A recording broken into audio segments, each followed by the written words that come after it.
I think The Wiz was like the first big flop. That movie cost like $30 million, and they was hoping that black people were gonna come out in droves to support this film, make that money back. But nah, it flopped hardcore. And they said, you know what?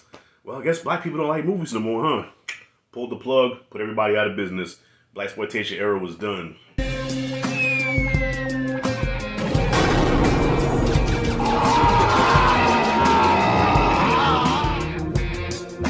Every now and then, Netflix will put out something worthy of watching. So it's funny how their prices keep going up, but the quality of their content is steady going down.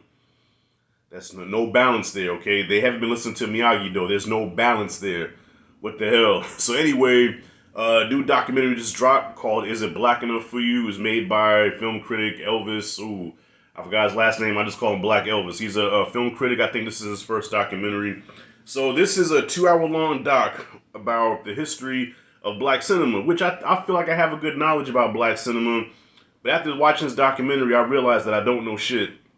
Okay, or at least I didn't know everything I thought that I knew. So he does drop some new information on me that I didn't know about, some films that I didn't know about. So I'm taking notes of the movies I need to catch up on that I have not watched. And I pride myself on being a fan of the blaxploitation era, but there's also films that were made in that era that's not considered blaxploitation, but quality black filmmaking. Okay, so listen, I'm not that prideful and not that big-headed egotistical where, oh no, I know everything. I just nah, I'm willing to learn. Shit, I mean, I love the culture. I love cinema. I love black cinema. So yeah, I'm making my mission to watch these movies and also to review them for you all. So one of the highlights that I want to shout out, one of the first highlights is Harry Belafonte. Okay, I knew about Harry Belafonte. I knew about his beginnings, but I didn't know the sacrifice that he made to keep the integrity of his art, of his work, because he is a classically trained actor that trained with some of the best of the best. Okay, but because of the time that he came from, black roles were very limited, even though he was a, good-looking guy, good actor, you know what I'm saying? The ladies loved him, but at the same time, he's, there's only so much they can do with him. So he passed up on roles that he just didn't feel were good for him, were good for black people. But of course, Sidney Poitier would take the roles that he turned down. And at first, it seemed like a jab at Sidney Poitier, like, oh shit, they trying to throw shade at Mr. Poitier there. But no, not really, because at the time, you gotta realize, man, it's a job. You have to act. If you don't act, you don't eat. But Sidney Poitier was one of those rare situations where even though he took a part that Harry Belafonte said, okay, this is not appropriate for black people, but still, he was able to make a name for himself. And then he got to the place where he was powerful enough to make the films that he wanted to make, like, Uptown Saturday Night, Let's Do It Again, and A Piece of the Action. So he had to sacrifice also to put out what he wanted to put out, and that was movies that depicted black people in a positive way. But Harry Belafonte went a different route. He went the Muhammad Ali route, where his prime was pretty much taken away from him. So I think from the late 50s until the early 70s, he didn't act. He just did, I guess he stuck to music and doing, I guess, Broadway plays and stuff like that. But as far as films go, he didn't really start acting again until the 70s. And then there was a film that him and Sidney did together, which I've never seen, called Buck and the Preacher. It was a Western, and I'm pretty sure some of you have seen it. I've never seen it, and he said he felt betrayed by the black community because they didn't come out and support the film. It was a very hard flop. So everybody was going out in droves to see Shaft and Superfly and those movies, but when it came to Buck and the Preacher, when it came to a Western, it didn't get the same reception. So he thought that it was going to get the same love like Butch Cassidy and the Sundance Kid with white folks, but I don't know, I guess black folks wasn't into Westerns at the time, And they also touch on, the blaxploitation era, which is controversial because the term blaxploitation, like they're exploiting black people. All right, so you got these white producers, white directors, and these white studios that tell these black stories, put them out to the black masses, and cash in on that. You know what I mean? Which is technically right. But on the flip side of that, though, for once, we're seeing black people not be nannies and nurses and all that ignorant. I'm not as smart as bosses. Hey, boss, you want me to get you You want Motisa? Motisa? We were no longer that. Now we were sexy. We had swag. We was talking shit back. I'm not the biggest fan of Shaft, but Shaft was one of the first times where you seen a brother talking back to white folks like, dude, I will fuck you up. You know, Melvin Van Peebles with Sweet Sweetback's badass song where you got to see black sexuality for the first time, and he even fucks a white woman, which was taboo. Like back then, if you fucked a white woman on screen, that was considered rated X. What's not supposed to happen. So it's a double-edged sword because yes, I can understand how black people felt exploited, especially the ones that worked in the industry. Like Carol Speed said that not Carol Speed, what was her name? Suge Avery from Color Purple. I forgot what her real name is. I'm sorry, y'all. But she said that yeah, these movies did good business. People loved them, but guess what? The actors really didn't get paid. You probably had a handful like Fred Williamson and Jim Brown and probably Pam Grier. Those were probably like the higher tier actors that did get paid, but for the rest of them, nah. And then of course, when they found out that these movies weren't making money anymore, like The Wiz, I think The Wiz was like the first big flop. That movie cost like $30 million, and they was, you know, hoping that black people were gonna come out in droves and support this film, make that money back, but nah, it flopped hardcore. And they said, you know what? Well, I guess black people don't like movies no more, huh? Pulled the plug, put everybody out of business. Blaxploitation era was done.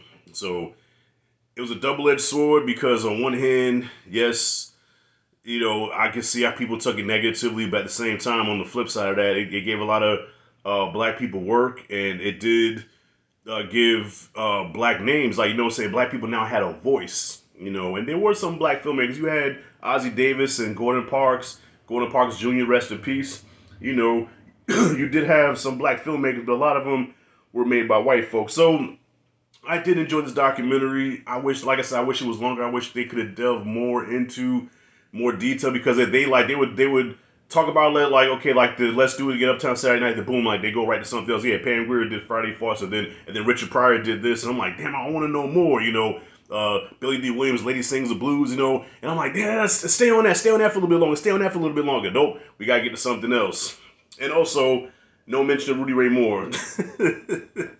Come on, man. You gotta mention Dolomite, man. God, yes, these movies are bad, but yo, them shits is entertaining, man. I don't give a fuck what y'all say, but I love Rudy Ray Moore. I love Dolomite. So anyways, this is a great documentary and a lot of familiar faces in here. You got Samuel Jackson in here giving his commentary. Lawrence Fishburne. Zendaya is in here, and I don't know why. I guess they want to see it from a perspective of somebody younger, but I'm like, why is Zendaya in here? I mean, I like Zendaya. Don't get me wrong. Don't give me that. I'm hating on Zendaya. No, I'm not hating on his Zendaya, but she just kind of felt like Ironheart in Wakanda Forever. She just felt out of place here. Like she just wasn't supposed to be here. So I highly recommend this if you're a film historian. If you have a love for black cinema, I recommend watching this movie, this documentary, and hopefully he does a sequel that goes into the 80s and the 90s because that was an interesting time for black cinema also because by the 80s, it was almost non-existent. After they pulled the plug for the blaxploitation, when the 80s came, it was nothing but popping and locking. It was, you know, breakdancing. So I grew up in the 80s, right? And so my first exposure to black people on film was the pop locking, you know, Clubber Lang getting knocked out by Rocky. You know what I'm saying? Black people were always the co-star. We were the first to die in the scary movies. We were always in the background. We was the sidekick. You know, I didn't really experience seeing a black lead until, goddamn, what? Yeah, not so much later on. You know, so I was born in the 70s, but I didn't grow up in the 70s. I didn't see those movies until later on in life. So as cheesy and as bad as they can be, I appreciate them because they showed us being black, strong, and proud. And guess what? A lot of white filmmakers took note of that. A lot of white filmmakers copied that style, that swag. That even as far as the soundtracks, which is mentioned too, how in the soundtracks, back then, they would put the soundtrack out first to promote the film, get people excited for the film. Then the film would come out, and because the soundtrack was so dope, they went out and drove to see the fucking film. So there was a blueprint and a formula that black films did that white filmmakers copied. So they even show a clip from Saturday Night Fever when they introduced John Travolta. What's his name? Danny. What? I won't say Danny Zuko. No, that's Grease. But anyway, the John Travolta character in Saturday Night Fever, and they compared it to how they introduced Shaft. You know what I'm saying? The strong lead with the swag. You know what I mean? And one of the coldest lines of the documentary said, "Every generation has their Elvis and their Eminem." Whew, golly. I fuck with Eminem, but no lies told. And I guess it's no coincidence Eminem had the last song in the end credits of the Elvis movie.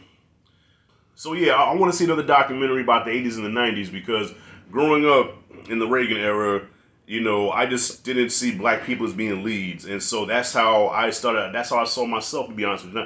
You know, not to get too personally, not to get too preachy, but that's kind of how I saw myself because I went to a damn near all-white elementary school with a bunch of rich, you know, Jewish kids, a lot of, you know, Italian kids with money, and the 5% of black people that went to that school were poor. So I didn't have, you know, there wasn't a lot of pride, a lot of confidence there. Like, okay, I guess black people are supposed to be poor and we're not as smart and we're not as successful and we're not as good as other races because that's what I was shown on TV. That's what, you know, that's what I lived. So it wasn't until the Huxtables came where I finally saw that, hey, black people do have money, huh? Black people can be educated. So shout out to Different World and Cosby Show. You say what you want about Cosby, fuck it. Yo, Cosby helped give a lot of black people their dignity, all right, especially in the Reagan era. So fuck what y'all say. Where am I at right now?